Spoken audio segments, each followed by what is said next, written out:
Shabbat Shalom, brothers and sisters. So, the 1970s is my favorite decade in American history. It is probably one of the most important decades. In my opinion, the music was the best from the 70s. The 1970s films are some of the best films of all time. And directors had more freedom to experiment with different filming techniques and to touch on subjects that they really weren't allowed to touch on before, and that's because of the Hollywood New Wave. And I really want to talk about the Hollywood New Wave in another video in more depth, but it's pretty much just a creative time, a time where directors had almost complete freedom and control of their films, something that most directors can't even do today. They had more freedom in the 70s than they did today. There was a lot of massive cultural changes of the 70s, and there was a lot of shifts in public opinions on different subjects that affected our culture throughout postmodern history. And today, in 2025, if it wasn't for the 70s, it wouldn't be the same as it is today. There's a lot of cultural shifts, and there's one film from the 1970s that perfectly encapsulates all of this. It's a perfect representation, in my opinion, of 1970s culture. It's a great show of the brilliant cinematography that directors were allowed to experiment with in the 1970s. And it even has some of the best music from the 70s. And that is actually the downfall of the film, the music. I'll talk about that in just a second. This film is Looking for Mr. Goodbar. Looking for Mr. Goodbar was released in 1977 and is starring Diane Keaton. And in my opinion, her best film and her best role. So you may not have heard of this film, even though it was nominated for 2 Oscars, and including one for Best Cinematography, which in my opinion, it should have won, because it's just a brilliant film, and it has some of the most experimental cinematography that I've seen from the 70s. It's just a terrific film. But before 2024, it was almost impossible to find an actual copy for physical media, like a VHS tape, before discs came out. And then once DVDs did come out, impossible to find, almost impossible to find. Blu-ray, almost impossible to find, because of licensing issues that the film had. Because it used a lot of popular music, a lot of great music, including Boss Skaggs' Lowdown, one of my favorite songs from the 70s. But it really never got the rights to use those songs. So because of that, copyright issues, licensing issues, very few copies were released. That's why this film is so underrated. It's one of the most underrated films of the 70s. This is a film that shows reality. A lot of films will not show reality. A lot of modern films will not show reality. They usually all come from the perspective and the worldview of the director and writer. And while there is a message in the film, I think one of the most important messages that we can learn today, and people should have learned from, in my opinion, people should have watched this film and saw it as prophetic, which I think it is. This film is a product of its time. Even though it's in the late 70s, and feminism definitely started before that, and feminist protests started before that, it was at its height. Feminism, the feminist movement, was at its height. And the sexual revolution was also at its height. And these are probably 2 of the most important aspects of this movie. It's about Diane Keaton. She comes from a very traditional Catholic household.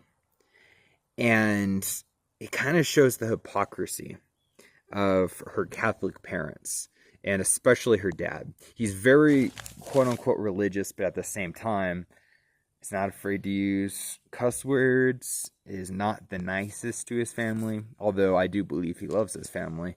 At the end of the day, I think it does show that, and he cares for his family.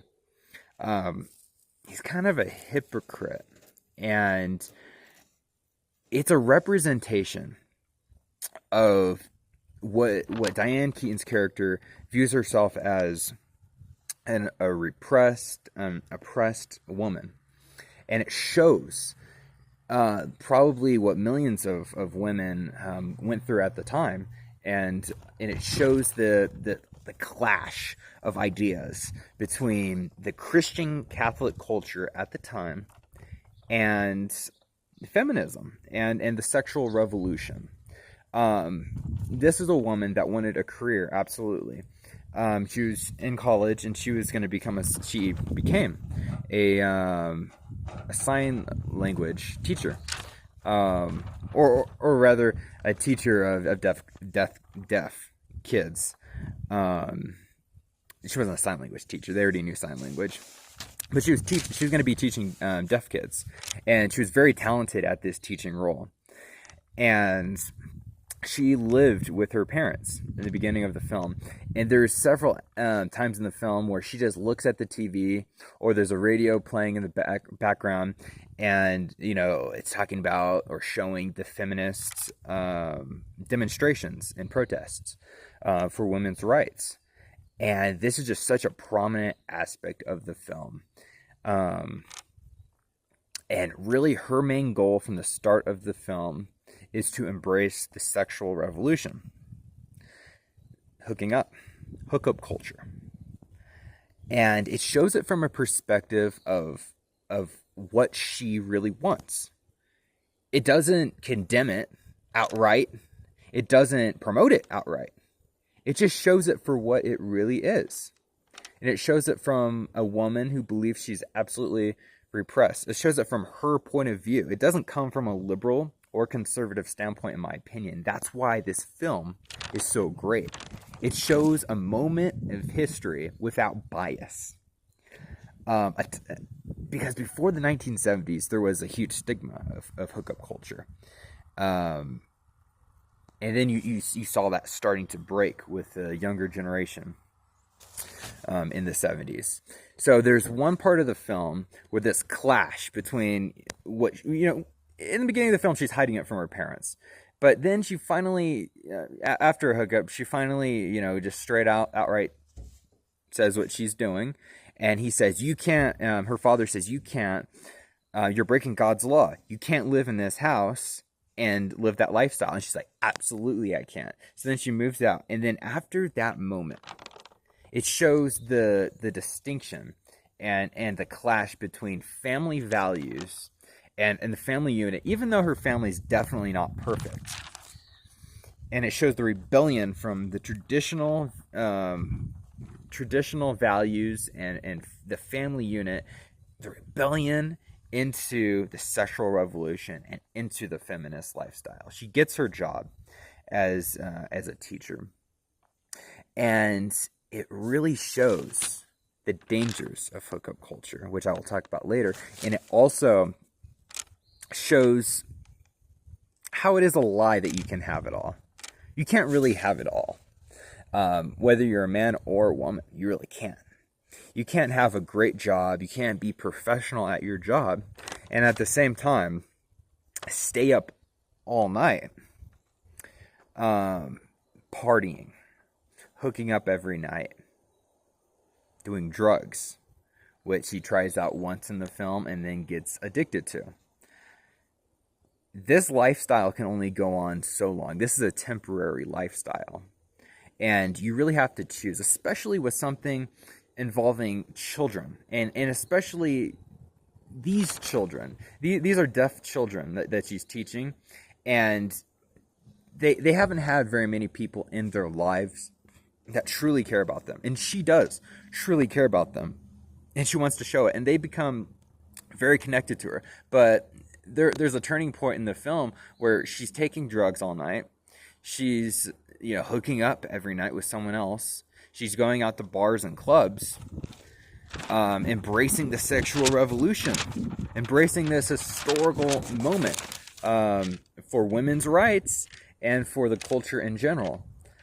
And there's a part where she starts showing up late and she starts lashing out. And it's not because she hates the children that she shows up late to her job, that she lashes out at the children. It's because physically, as human beings, we can't stay up all night and then get up early in the morning and do our work 100%. It's just not something you can do every night. That's what the weekends are for. So there's that. There's that in the film. It shows the reality of the situation as human beings. It's impossible to do. And so much, the films of the 70s that talk about this just promote this lifestyle. They promote it. And that's just not a reality. You can't completely live both ways. You either are a party animal every night, or you work your 9 to 5, you contribute to society, which she was doing both of those. She was contributing to society. She was, working her job, and she was working her job very well. You can't have it both. And that film really shows that. I think it's really cool. Abortion is also a topic of this film. Her sister is also embracing the exact same lifestyle. She's hooking up with several different guys. She has a relationship with several different guys, cheating on them. And she gets pregnant at one point. And in our culture today, we view abortion as, my body, my choice, and there's no consequences. And that's also not a reality. There is consequences for every decision. And a lot of the time, it literally shows it. This is not coming from a conservative perspective of the film. It's showing the reality. She's hooking up. She gets pregnant. And it's not a moment of empowerment when she gets the abortion. It doesn't show that, but she says, I'm going to. It's a moment of weakness and desperation and irrationality. It really shows she's being irrational by making that specific choice. So it shows the dangers of the sexual revolution in certain aspects of feminism from not a conservative standpoint, but from a standpoint of reality, from a view of reality. Something that is impossible. You either get it from a completely liberal or completely conservative perspective. And this film is just, I don't know what genre you can put it into. It's a drama. It's a fun movie. It's an important movie with a message, and then it becomes a horror movie. It becomes an actual horror movie, a disturbing horror movie. And I don't want to get too into it, but it really shows the danger that hookup culture puts women into. It really shows the danger of hookup culture in a way that this movie, the ending scene, which I'm not going to spoil for you, because it is truly a shocking moment. It's based off a true story. Let's just put it that way. And the scene in general where it shows the danger of hookup culture, it's based off of a true story, and it is executed in such a powerful way. Props to the director. The director and the cinematography. I think this movie should have absolutely won Best Cinematography. I think it should have been nominated for Best Director. I think it should have been nominated for Best Picture, because that's the kind of film that this is. The kind of film that this is. It really shows how the films of the 70s could be more artistic than any other decade in cinema history. The films of 2024 come nowhere in 2025. In the 2020s, they come nowhere to this film. It's on an artistic. It's on a different level. It's on a different level of cinematography. There's this scene at the end with she gets a projector to watch films in her house, so she can go to the movies every night, just in her house. And there's a projector scene at the end of the film where it's completely dark and you just get these flashes of what's happening. And it's just so artistic. And this film is a 10 out of 10. I give this film, Looking for Mr. Goodbar, a 10 out of 10 on every level, on every count. The cinematography, the message, the writing, the acting, everything about it. This is not a liberal film. This is not a conservative film. This is a film about reality. It shows the importance of feminism and some of the downsides of hookup culture at the exact same time. And I think that is what this nuanced truth of reality It is something that you just don't see in cinema. I highly recommend looking for Mr. Goodbar. It is a 10 out of 10 film. That's all I can say. I can't really say more about it. Just highly recommend it. Please watch it. You can watch it on Internet Archive for free any day. For free. Internet Archive. I highly recommend Internet Archive. It's a completely safe, government funded project. And they have free movies, free films. You watch it there. I bought it on Blu-ray and slash 4K. And it comes with 2 DVDs, one Blu-ray, one 4K, and that's how I watch it personally. But highly recommend looking for Mr. Goodbar. When I first watched this film, I was completely shocked on how good it was. I wasn't expecting it to be this good. Not even close. And I looked it up on YouTube. I wanted to see how people were talking about it. And there's only a few YouTube videos about it. That's why I made this video. Because Looking for Mr. Goodbar is an absolute cinematic masterpiece. And that's really all I can say about it. Anyway, God bless you all. Have a good day. And Shabbat Shalom.